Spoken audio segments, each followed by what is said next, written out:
What is up, Copy Squad? I'm coming to you live from the pool.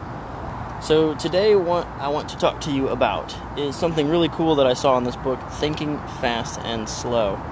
And what I heard was a scientific journal study, which sounded kind of boring, about loss aversion.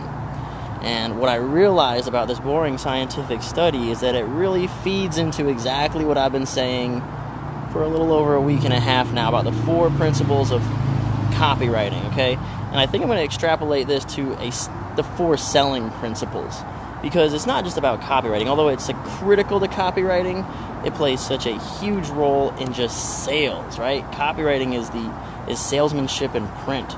If you can do these 4 things, you can sell anything. And the 4 things are: you need to present your product, offer, or whatever it is that you're selling. You need to present it as new, safe, easy, and big. Okay, and if you can do those 4 things, if you can present these 4 principles in your sales pitch or your product, if you can illustrate these things in your product or offering, you can sell a lot of stuff. So the one that I heard about today is about, the whole study came back from like a gajillion years ago, and it's like the foundation of like loss aversion, which is this idea that people will definitely, it's a general sentiment that people will avoid a loss over pursuing a gain. Basically, people want to avoid losing. They'd rather not lose than win, right? And that's kind of like, we see that all the time in the entrepreneur space and the freelance community. Like, there's a lot of people who are like really scared of failure, so they never actually start. So what this study proved was that people do not make logical, rational decisions, and this gives us a really strong sales edge, and I'm explaining how to use it.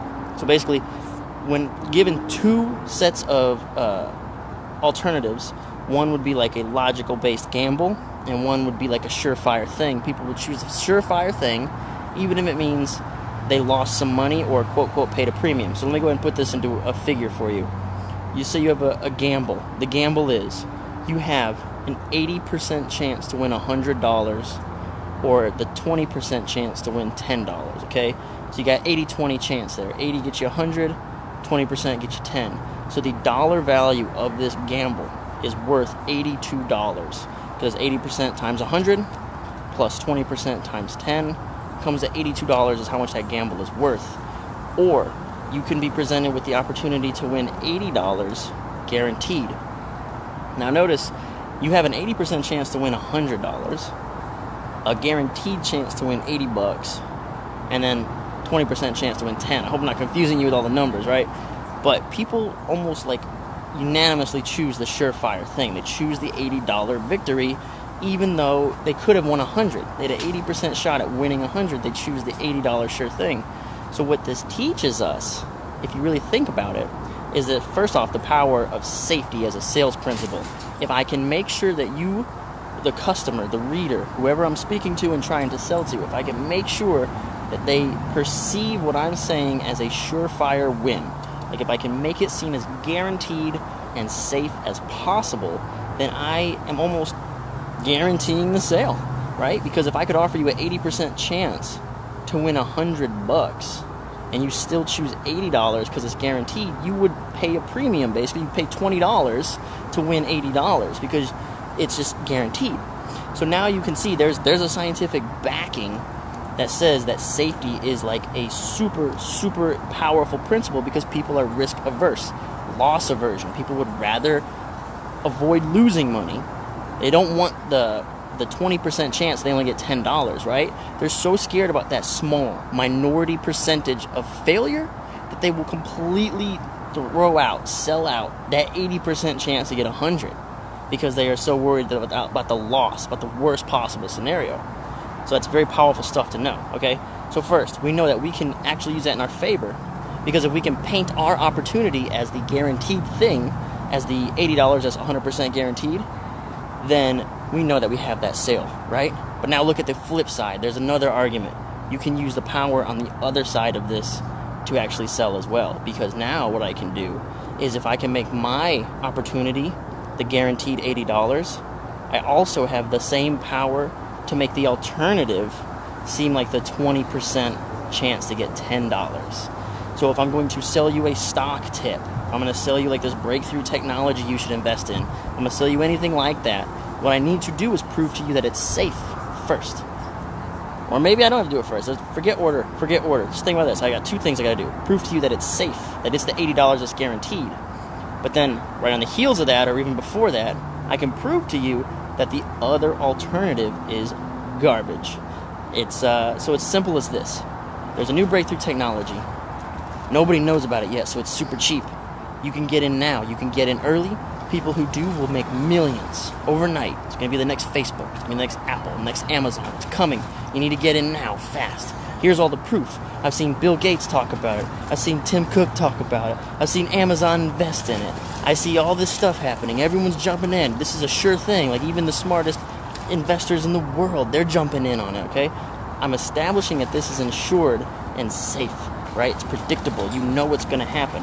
Ooh, then I can jump in some predictability and say, oh, last time something like this happened, millionaires were made in 24 hours. It's incredible. It's like the safest best bet you could ever possibly make in a stock market play. So boom, it's safe. So then let's think about the other side of the coin. You have to sell out of the alternatives because in the back of their mind, they have to take your word for this, right? And by taking your word that this is the thing they should invest in, they're rejecting the word of like CNBC and the mainstream media and whatever everyone else says is hot. So let's talk about FANG stocks, right? So for a minute, like Facebook, Amazon, Apple, Netflix, and Google, those were like the big stocks. You had to be in on those stocks. The media loved those stocks. Everyone was talking about those stocks. So if I wanted you to invest in my thing, your first thing would be like, well, I don't know, everyone's investing in FANG. It seems really hot. I don't want to miss out on that.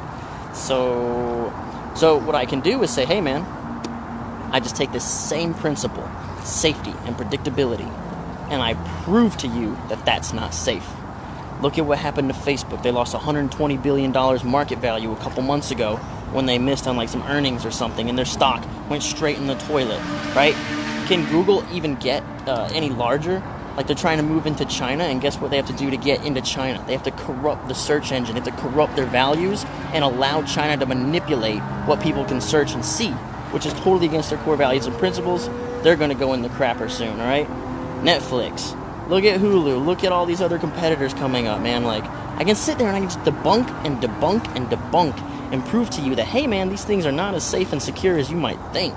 So not only have I proven that my thing is safe and totally insured, right? My thing is the $80 that's guaranteed. Even if it isn't as big a payout or as like big as hype or something, I'm gonna hype it up more. But I can actually sell my thing if it's less valuable based on the scientific research. Even if my thing's less valuable, people would rather have it if it's guaranteed than the shot at something better, right? Because they're so scared of that 20% chance that they won't get the best possible outcome that they won't even take the chance for the great outcome. And that's like a majority of human beings. It's been proven in the data.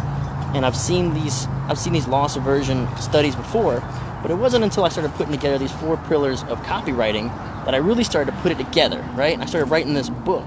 And the book really dives into these 4 ideas about I've been talking about in the lives. It talks about, your sales pitch has to be new, safe, easy, and big, and your product has to be new, safe, easy, and big. And if you can establish all these things in your pitch and product and your value and your offering, you can sell pretty much anything. I thought that was really cool to hear that because I know I've heard that study before, and I knew it in my head that people were loss averse, but it wasn't until I heard the numbers that people would rather take $80 that's guaranteed than an 80% shot at $100. That's such a overwhelming majority. It only needs to be like a 51% shot, right, to make sense.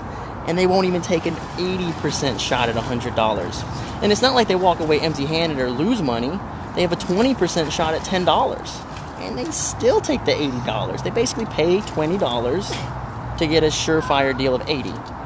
That's what they're willing to sacrifice just to be safe, just to feel secure, right? And if you can tap into that, and let them know that what you're selling and what you're going to do is totally safe and secure, they'll buy it. And I sound so menacing when I say it like that. But yeah, use this to sell like quality products. Don't sell a bunch of garbage. Like people will find you out. Like you'll get found out if you're selling trash. But that's all I got for today, Copy Squad. I really do appreciate you tuning in for this episode of Copywriting with Kyle. Peace out, Copy Squad. We'll see you tomorrow.